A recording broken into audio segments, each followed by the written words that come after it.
Sa wakas, isiniwalat na si Bea Alonzo ko, ang kahulugan sa likod ng kanyang bagong pangalan. Ito na ba ang simula ng isang ganap na bagong kabanata sa buhay ni Bea Alonzo? Nagulat ang mga tagahanga matapos ang isang maliit na detalye ay agad na nakakuha ng atensyon ng lahat sa isang pampublikong kaganapan sa Taguig City. Sa unang pagkakataon, formal na ipinakilala si Bea hindi lamang bilang Bea Alonzo, kundi Guys, I guess I have to get this. Can we cheer for her again? Yung congratulatory cheer! Come on, guys! Louder! Louder, guys, louder! Wow! Kasi alam mo, kinikilig kaming lahat for you. Parang nabuhayan kaming lahat, no? But really, congratulations on many, many things. Many things to look forward to. You have so many brand new chapters, brand new eras. Right? We were talking about backstage now. It's been a whirlwind, but it's A lot of moving parts, but also exciting. I'm very, very grateful. Although it's overwhelming, but I wake up every day being so grateful. Oh, I love that for you. Congrats. bilang Bea Alonzo ko. Ang nag-iisang anunsyong iyon ay agad na nagdulot ng mga talakayan online. Bakit niya napagdesisyunang gamitin sa publiko ang kanyang pangalan sa kasal? Ano ang mga nagbago sa kanyang buhay matapos pakasalan ang negosyanteng si Vincent Ko? At bakit pinili ng magkasintahan na ilihim ang kanilang kasal hanggang sa matapos ito? Manatili hanggang sa huli dahil si Bea mismo ang nagbunyag ng emosyonal na dahilan sa likod ng isa sa mga pinakapinag-usapang kasalan ng mga kilalang tao noong 2026. Sa preview conversations with Birchtree Endorsement Forum na ginanap sa Taguig City noong Agosto 13, 2026, nasaksihan ng mga dumalo ang isang bagong sandali sa paglalakbay ni Bea Alonzo. Ipinakilala siya bilang Bea Alonzo Ko, isang kilos na nagpapakita ng paggalang sa kanyang asawang si Vincent Ko. Bagamat tila isang simpleng desisyon ang pagpapalit ng pangalan, maraming tagahanga ang tumitingin dito bilang isang makapangyarihang simbolo. Tutal, nakabuo si Bea Alonzo ng isang hindi kapani-paniwalang karera gamit ang pangalang kilala ng milyon-milyong tao sa loob ng maraming taon. Kaya, bakit ang pagbabago? Isa lamang ba itong formal na pagpapakilala? O isa ba itong makabuluhang paraan ng pagtanggap sa kanyang bagong tungkulin bilang isang asawa? Kamakailan ay ibinahagi ng aktres ang tungkol sa pinakamalaking pagbabagong naranasan niya simula ng ikasal kay Vincent.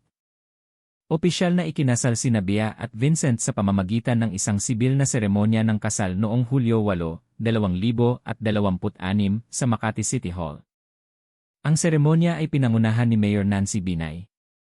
Kapansin-pansin, napakaliit na grupo lamang ng mga tao ang nakakaalam tungkol sa kasal.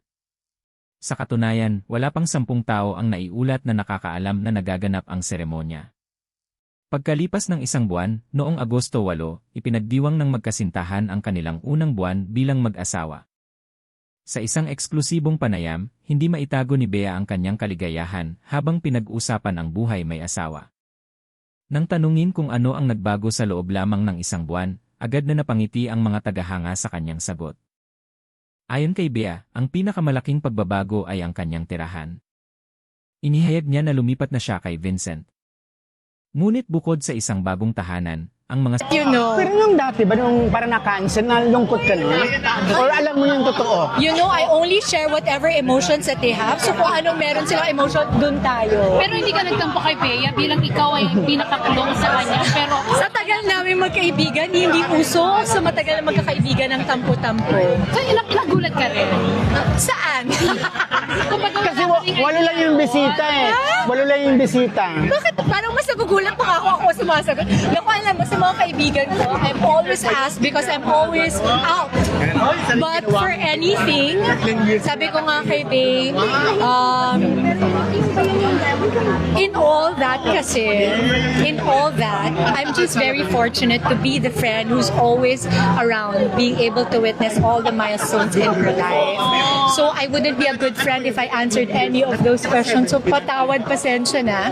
But if there's anything I wanted you to know is that my whole family really rejoice in the joys of my friends. And that goes not only for Bea, but for Angel, for many of my friends. Hanggang ngayon, kaibigan ko pa. Imagine, ang tagal na natin sa industriyang to, but to be able to say we are still friends from when we were 16, 20s until now that we are 40 is just a big blessing for us. So sobrang na-happy ka, Dims, nung natuloy talaga sila. May Oo. forever na siya. Alam mo ba, kapag dinaanan mo yung mga pinagdaanan ng mga kaibigan ko and you were able to see all the victories, all the heartbreaks, every time that they express their joy, I'm always so very happy. Kasi magkakasama naman kami sa hirap at ginhawa, di ba? So pagka ganyan, my heart is very, very much. Simpleng pang-araw-araw na sandali ang tila pinakamahalaga sa kanya.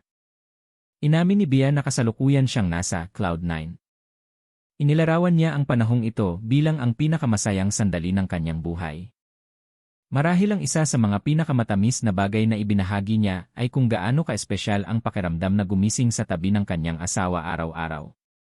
Minsan, hindi ang mga engrandeng selebrasyon o mamahaling regalo ang lumilikha ng kaligayahan. Minsan, ang pagkakaroon lamang ng isang tao sa tabi mo pagkagising mo tuwing umaga. At tila yun mismo ang nararanasan ni Bea ngayon. Gayunpaman, isang tanong ang patuloy na sumusunod sa aktres. Bakit pinananatiling pribado ang kasal? Maraming kasal ng mga kilalang tao ang inanunsyo ilang buwan bago ang kasal. Ang ilan ay nagiging malalaking pampublikong kaganapan. Ngunit pinili ni Bea at Vincent ang isang ganap na magkaibang landas. Ayon kay Bea, hindi niya kailanman naramdaman na kailangan niyang ibahagi ang sandali sa lahat. Ipinaliwanag niya na hindi ito tungkol sa pagiging lihim. Sa halip, gusto niyang ang karanasan ay para lamang sa kanya at sa kanyang asawa. Binigyang diin niya na ang sandali ay tungkol sa kanila at wala ng iba. Kapansin-pansin, nilinaw din niya na ang kasal ay hindi sinasadyang pinlano bilang isang sorpresa. Ang mga bagay ay naganap lamang sa paraang nararapat para sa kanilang dalawa. Ang kanyang paliwanag ay nakaantig sa maraming tao dahil itinampok nito ang isang bagay na madalas na nawawala sa panahon ng social media. Hindi lahat ng mahahalagang sandali ay nangangailangan ng pampublikong pagpapatunay. Ang ilang mga alaala ay nagiging mas makabuluhan kapag nananatili itong personal. At marahil iyon ang dahilan kung bakit ang kwento ng kanilang kasal ay umalingaw sa napakaraming tagahanga. Bagamat malinaw na nasisiyahan si Bea sa kanyang buhay may asawa, hindi siya humihina sa profesional na aspeto.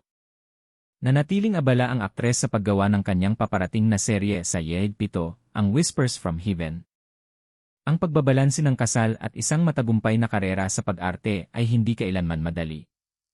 Ngunit batay sa kanyang mga kamakailang panayam, tila tinatanggap ni Bea ang bagong kabanatang ito ng may kumpiyansa, kaligayahan, at pasasalamat. Ang pagpapakilala ng pangalang Bea Alonzo Ko ay maaaring mukhang isang maliit na pagbabago.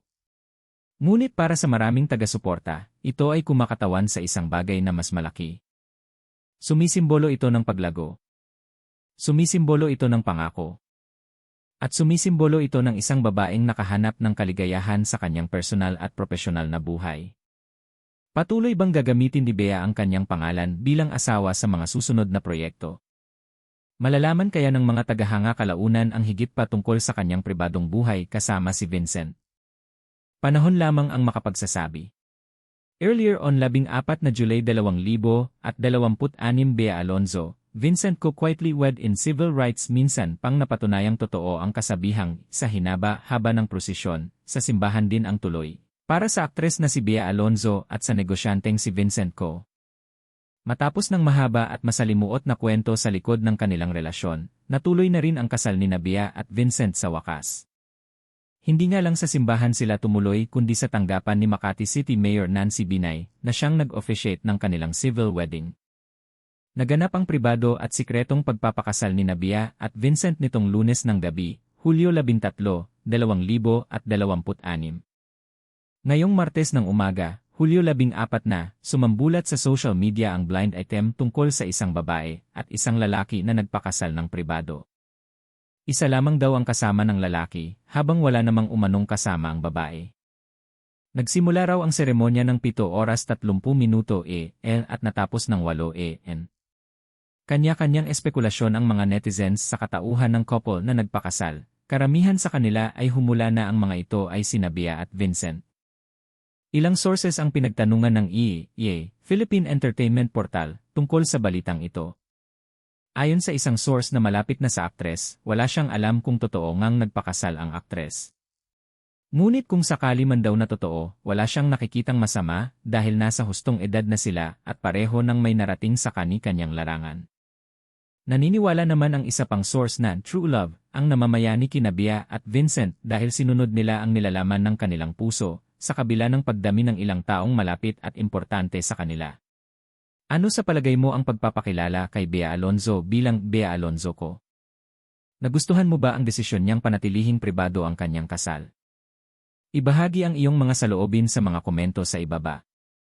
Huwag kalimutang i-like ang video na ito, mag-subscribe sa Star Pulse at on ang notification bell para hindi mo makaligtaan ang mga pinakabagong update sa entertainment sa Pilipinas.